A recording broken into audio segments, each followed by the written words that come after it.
Karen's case has been something that I've been interested in at the beginning of being certified as a genetic genealogist. And so I wrote a little speech. Karen Bodine should be here. That simple, brutal truth sits at the center of why we are gathered tonight. It is the wound that has never closed, the questions that have never been answered, and the absence that has shaped nearly 2 decades of lives that should have unfolded differently. Karen was taken in the early morning hours of January 22nd, 2007. What followed was not justice. What followed were misplaced narratives, hasty assumptions, and an undue fixation on Karen's struggles rather than her humanity, her strength, and her right to be protected. What followed were stories and assumptions written too quickly and not carefully enough about a young woman, a young mother who deserved so much more. What was absent then is accountability and communication.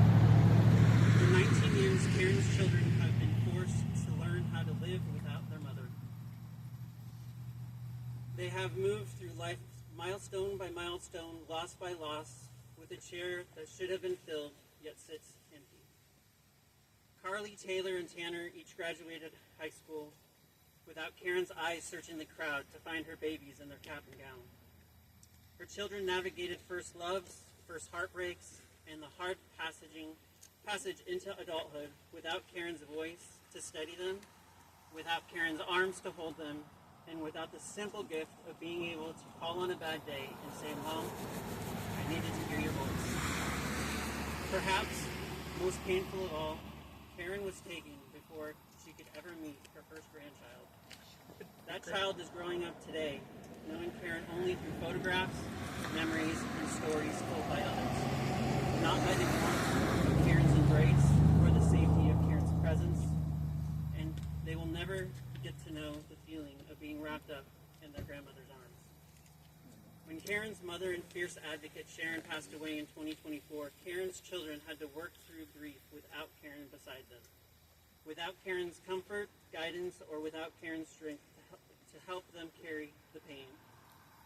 Karen was not there because someone made the choice 19 years ago to remove her from their lives. That is the true cost of this crime. And make no mistake, that harm did not end in January of 2007. If it had, we would not be standing here 19 years later, still waiting for answers, still waiting for an arrest.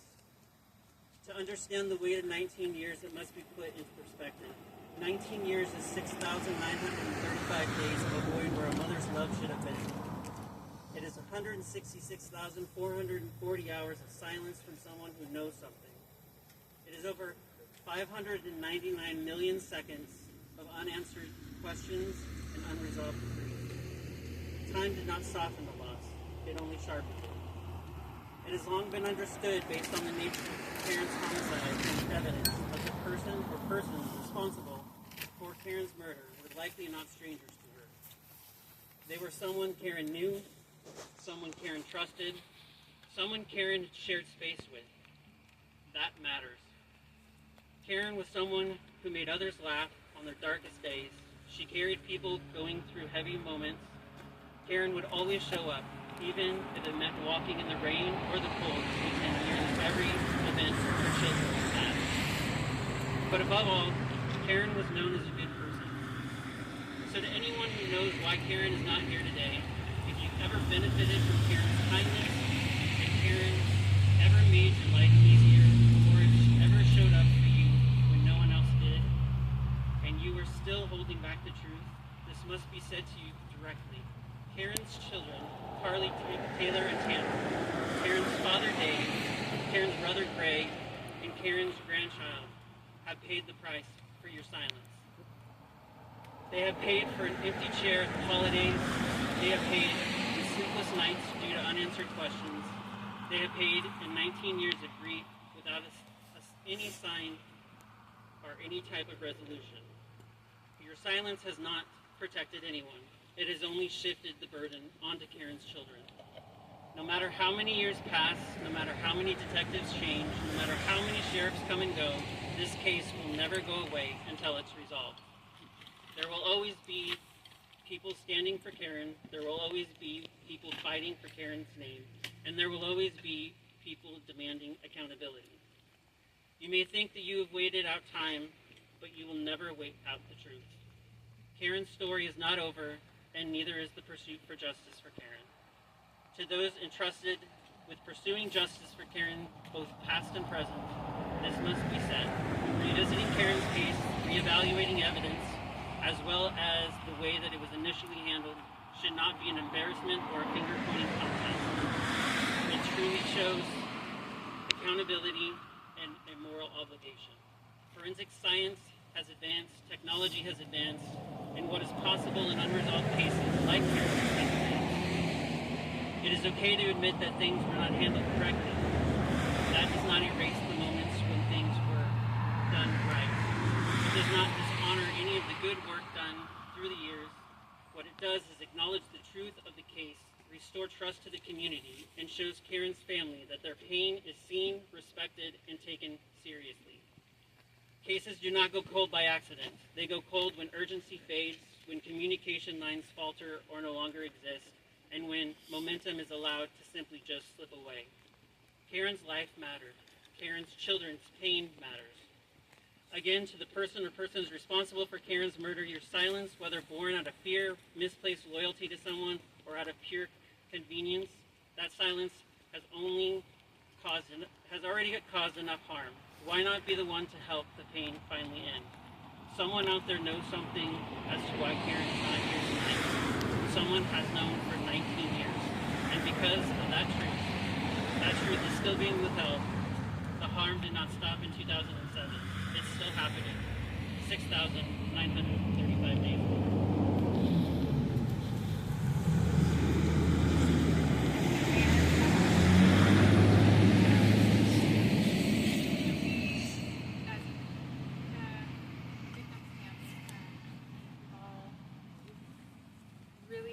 Wanted to not be pitied, we don't want the community to feel sorry for us, but those are like my head,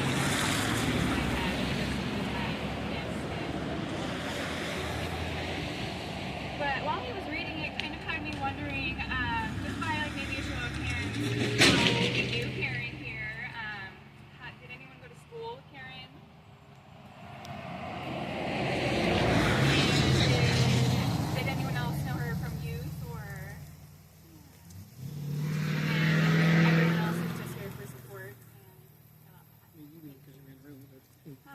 Would anybody like to share a story, or should we just hear from our detectives for a moment?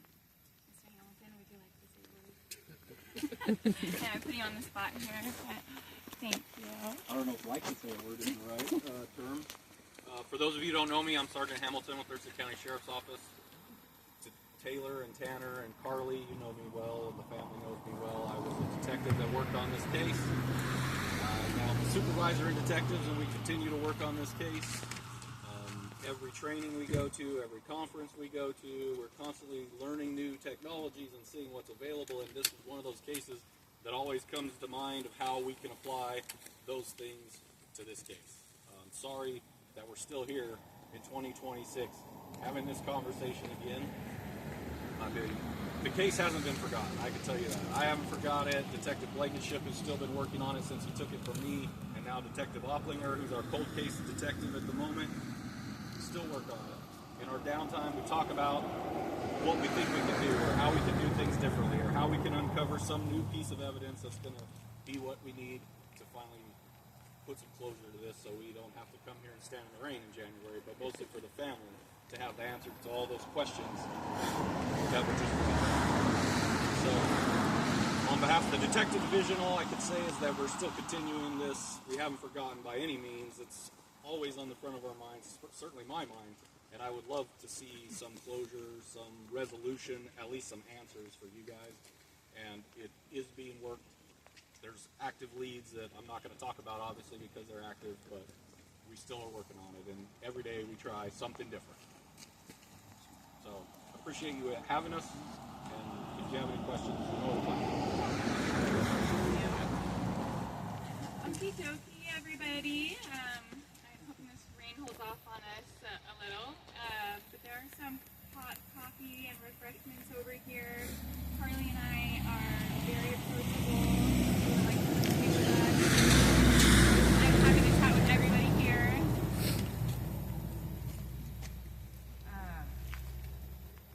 Trying to think of a story just off the top of my head. I have so many.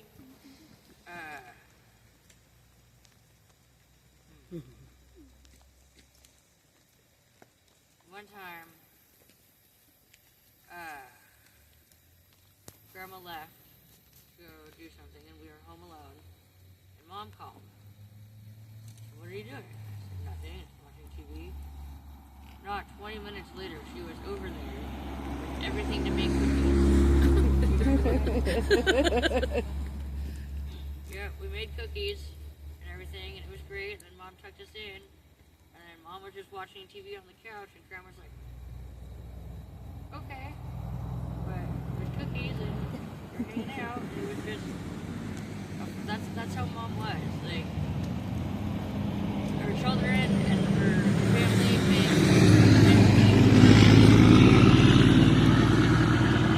she had her own personality and everything, but family was everything. And it was just so nice. Like, in her purse, Taylor can attest to, there was always different gum or different lipstick every time, or some kind of little treat or anything, because she knew we would go through there. And that was just so fun. So, I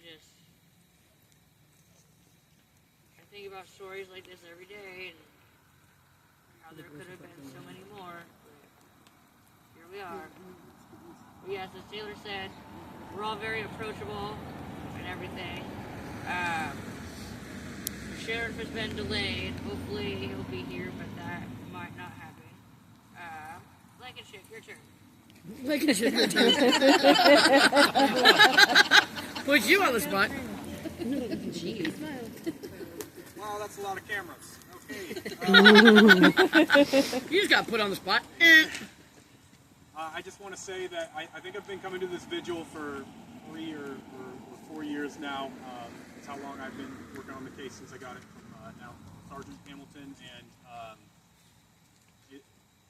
unfortunately, I have to, be here again and tell the family that we can't give them the answers that I know that they desperately want. But what I can say is that we've put a lot of effort into this case, and we're going to continue to put a lot of effort into this case.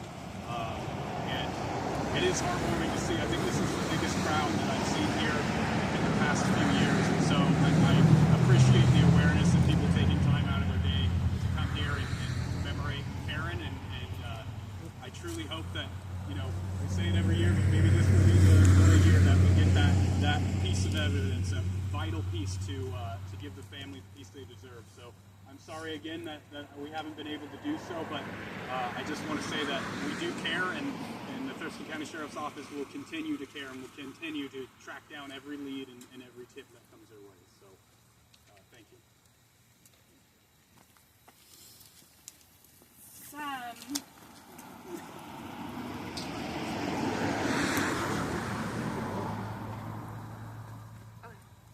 Okay, so here's a story I do remember.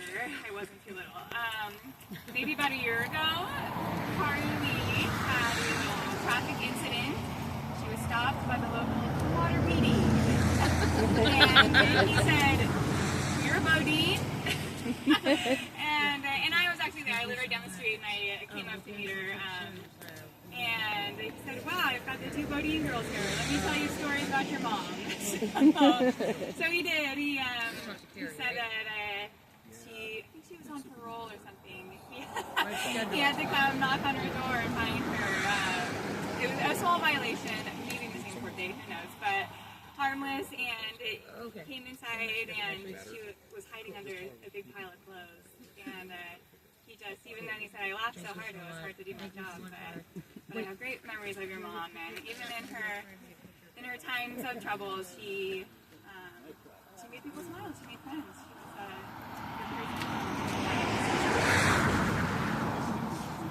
She was Oh, and this is Annette. She's my mom's cousin. More like a sister. She'd like to say a few words. Hi guys.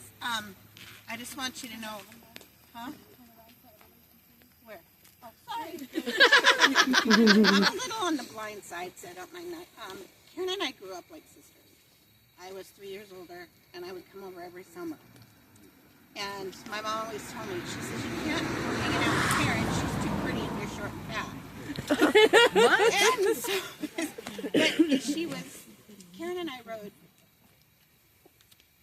banana seat bicycles up and down the Little Rock Road from the house down to Black Lake to swim every summer, all summer long. She'd get so excited, we'd come over on Christmas. Oh, you get to go to school with me for one day. And I'd be so excited that I wasn't in school, but I trailed along with her to school. She had an infectious smile.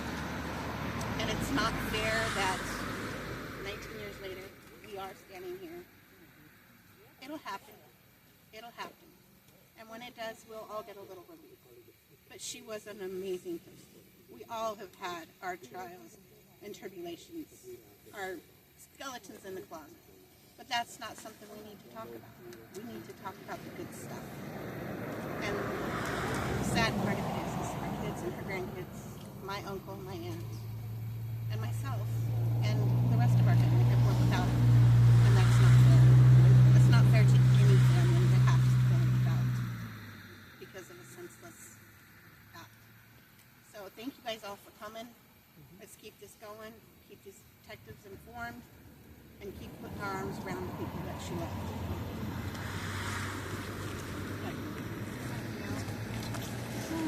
All right, guys. I think that's all I'm prepared to say. So we can mingle, we can gather, and drink some hot coffee.